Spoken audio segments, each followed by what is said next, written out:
Salut à tous et à toutes, et aujourd'hui on se retrouve pour une petite vidéo sur la KPW. Alors je vous fais cette vidéo parce que je voulais parler d'un problème que j'ai eu récemment sur la KPW. En fait, la dernière fois j'ai été voir un ami en fait, il m'a fait essayer sa 50, donc c'est la JRA SMT 50 qui va arriver dans pas longtemps, peut-être même la semaine prochaine en vidéo, donc un petit test. Alors le problème que j'ai eu en fait, c'est que j'ai fait chauffer la bécane tranquillement, tu vois. Chaque fois que je vais rouler, je fais chauffer la bécane 10-15 minutes pour qu'elle soit bien chaude et qu'après j'ai juste à tirer dedans, tu vois, normal. Parce que sinon elle démarre pas, hein, je sais pas, c'est les 4 temps, c'est vraiment chiant, ça démarre pas tout de suite. Alors le problème que j'ai eu, c'est qu'en fait, il y avait une tache d'huile par terre, je démarre la bécane, je la fais tourner, une tache d'huile.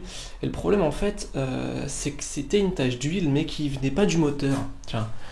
Hein, parce que tu te lèves, tu m'as compris, tu démarres ta bécane et là tu vois une tache d'huile, tu dis putain la bécane elle fuit. Alors tu commences à chercher et là tu trouves qu'en fait la tache d'huile vient du filtre à air. Donc sur le filtre à air t'as deux sorties, enfin t'as deux petits embouts ouais, du silicone, enfin du plastique mou, t'as deux embouts, des sortes de tétons en bas du filtre à air, et en fait l'huile sortait de là et elle coulait par terre, tu vois. Donc ça c'est une tache d'huile. Ça se voit que c'est vraiment de l'huile, hein. Ça n'a pas disparu. Et donc en fait, je me suis dit putain c'est bizarre, il y a de l'huile quand même qui arrive à sortir du filtre à air. Aucune fuite nulle part à part au filtre à air. Alors j'ai vérifié, j'ai checké le niveau d'huile. Il faut toujours checker le niveau d'huile quand on suspecte un problème. Un problème quelconque, de l'huile qui fuit je ne sais où. Alors, tu checkes ça, quand c'est bon, bah tu peux partir, il n'y a pas de souci. Et donc en fait le problème c'est que il se peut que en hiver, parce que j'ai eu le problème qu'en hiver, en été c'est un autre problème. En été c'est en fait c'est l'huile qui sort du moteur directement. Il fait trop chaud, je sais pas, ça marche trop vite, enfin je sais pas, je sais pas trop pourquoi, mais en fait tu as un tuyau là. C'est un tuyau au niveau du bas moteur, assez gros. Et donc en fait, qu'est-ce que c'est le bas moteur? Là, regarde, tu regardes ma lampe, ok? Là, t'as la culasse, là, t'as le cylindre, et là, t'as le bas moteur, d'accord? Donc le bas moteur, c'est le gros bloc. C'est là où tu mets l'huile. En fait, au niveau du bas moteur, t'as un tuyau qui est relié au filtre à air, qui passe par le petit tuyau blanc que tu vois là, d'accord? Et donc, quand il y a trop de pression ou quand il y a trop d'huile ou que l'huile veut s'échapper, elle passe par ce tuyau et elle stagne dans ce tuyau là, d'accord? Et le problème c'est qu'en fait, t'es censé le vider tous les X fois, enfin t'es censé le vider régulièrement, tu vois, au moins une fois par an, même moins quoi. Et le truc c'est que moi je me repérais avec la couleur du tuyau qui changeait en fait. Parce qu'à chaque fois qu'il y avait de l'huile à l'intérieur, le tuyau changeait de couleur. Tu vois. Je m'étais repéré comme ça à l'époque. Sauf que là, le problème en fait, c'est qu'il n'y avait pas d'huile dans le tuyau. Il y avait très peu d'huile. Il y aura toujours de l'huile, c'est normal. Très peu d'huile, mais beaucoup de condensation, beaucoup d'humidité en fait. Parce que là, tu vois, je sais pas si tu arrives à voir, mais là, sur la bécane, elle est complètement trempée en fait. La bécane est complètement trempée. Il est quoi? Il est 14h. Il est 14h là. Et je suis venu hier soir, il était 22h. Il y a autant d'humidité sur la bécane que hier soir à 22h. Donc pour dire qu'en hiver, il y a énormément d'humidité. Toute l'humidité qui est dans le moteur remonte et en fait elle va stagner là. Il y en a dans le carbu, il y en a un peu partout de l'humidité du coup, dans le filtre à air. Et le problème c'est qu'en fait, je me suis retrouvé avec un tube, le tube qui est devant toi, complètement rempli d'humidité. Tu vois.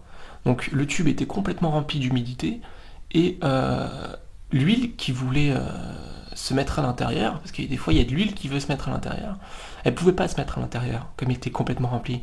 Du coup en fait l'huile est passée directement dans le filtre à air, d'accord? Et vu qu'elle est passée directement dans le filtre à air, bah au final bah, ça ressortait par le filtre à air, d'accord? Donc le truc qu'il faut que tu fasses, parce que là tu vois la tâche par terre, en fait c'est la tâche d'huile, entre guillemets. C'est la tâche que quand j'ai vidé le tuyau, là, quand j'ai vidé le tuyau, c'est tombé par terre, il y en a même sur le moteur un petit peu, enfin la culasse. Et en fait, tu vois bien que c'est pas de l'huile, tu vois que c'est de l'huile, un tout petit peu d'huile, tout ce qui est foncé c'est de l'huile, et au milieu, il y a rien, c'est de l'eau. Donc l'eau s'est évaporée, il reste l'huile sur le sol. Et donc voilà, tu vois bien que c'est de l'eau. Donc ce que tu fais en fait, pour éviter qu'il y ait ce problème, ou si tu as ce problème un jour, c'est qu'en fait tu vides. Donc tu retires ça, hop, t'enlèves ça, tu tires, hop, et ça coule. Putain, il y en a encore, et je comprends pas, gros. Il y a encore de l'humidité. Hier soir, je l'ai vidé, et là, il y en a encore. Vas-y, va comprendre. Bon, bien sûr, ça dégueulasse tout. Hein. Il y a de l'huile, ça dégueulasse tout, donc il faudra que tu nettoies ta bécane. Et il se peut qu'il y ait beaucoup d'huile qui sorte. Donc, ce que je te conseille de faire, c'est pour... je vais pas dire éliminer toute l'huile, parce qu'il y en aura toujours dans le filtre à air, donc il faudra peut-être que tu nettoies. Mais c'est que tu vas faire chauffer ta bécane. Comme ça, ce qui peut rester dans les tuyaux, ça va ressortir. Ce qui peut aller là, ça va ressortir. Enfin, ça va ressortir. Tu vas essayer de faire ressortir au maximum ce qui est bloqué, en fait, tout simplement. Et ensuite, après, tu vas nettoyer ton filtre à air, parce qu'il se peut qu'il soit complètement gorgé d'huile, parce que du coup, l'huile sera plus stagnée là, mais serait directement passée dans le filtre à air et serait ressortie de l'autre côté. Donc ça, c'est un truc à savoir. Parce que en fait, le problème, c'est que si un jour tu as ce problème, tu vas croire, tu peux penser que ta bécane fuit, parce que tout le monde ne sait pas tout simplement pas comment est faite une bécane, d'accord. Tout le monde ne sait pas comment marche une bécane, tout le monde ne sait pas comment est fait une bécane. Et le truc, c'est que il suffit que tu ne connaisses pas grand chose, et en fait, un matin, tu fais chauffer ta bécane, tu te rends compte, tiens, il y a une tache d'huile, tu vois, par terre, tu l'envoies chez ton mécano te dit non, il n'y a pas de problème avec l'huile, il n'y a pas de problème au niveau des joints, tout va bien. Et au final, vous êtes tous les deux coincés. Et au final, ça sera juste parce qu'il y a de l'huile qui tombe du filtre à air. C'est le genre de truc qui est normalement impossible. Mais bon, là, c'est possible. Hein. Tu vois que c'est possible parce que j'ai vu le problème. Alors, comme ça, tu sauras que c'est le filtre à air qui pose problème. Au cas où, tu checkes les joints du moteur, donc tu checkes les joints de culasse, tu checkes les joints d'en base, tu checkes tout. Hein, tu checkes tout. Aussi les joints du bas moteur. Hein, d'accord. Donc, en priorité, le joint au niveau de la sonde, de rapport engagé, le joint au niveau de, par exemple, le pignon de sortie de boîte, il y a toujours des joints qui pètent à ce niveau-là. Les joints du carbu, on s'en tape un peu, il n'y a pas d'huile qui sort de là. Au pire, les joints des caches, putain, je me rappelle plus des noms. Vas-y, enfin, tu vérifies les joints, tu fais pas chier, quoi. Alors, sinon, qu'est-ce qu'il y a que tu pourrais vérifier? Non, c'est bon, tu vérifies l'intégralité du moteur, tu le nettoies, etc. Tu regardes s'il n'y a pas d'huile qui coule, et s'il n'y a pas d'huile qui coule, tu te diriges alors vers ce que je t'ai dit, donc le tuyau et le filtre à air, d'accord. Ça peut arriver, comme ça ne peut ne pas arriver. C'est pas quelque chose de grave, c'est quelque chose de complètement logique au final, parce que Kymco, je pense qu'ils ont pensé à ça, hein. On critique souvent Kymco, mais ils sont pas si cons que ça, les mecs, parce qu'ils te font des bécanes qui sont quand même assez abouties, hein. Elles sont certes énormément bridées, elles ont certes pas beaucoup de performance, elles sont certes pas non plus de très bonne qualité, mais elles sont quand même assez bien conçues. Parce que pour qu'ils te mettent des sortes de tétons, en fait, moi je me disais, mais attends, ça sert à quoi qu'il y ait des bouts de plastique là avec du métal, ça sert complètement à rien. Mais au final, si, parce que si jamais il y a de l'huile qui arrive à rentrer dans le filtre à air, au lieu qu'elle retombe dans le carbu, en fait, elle tombe par là.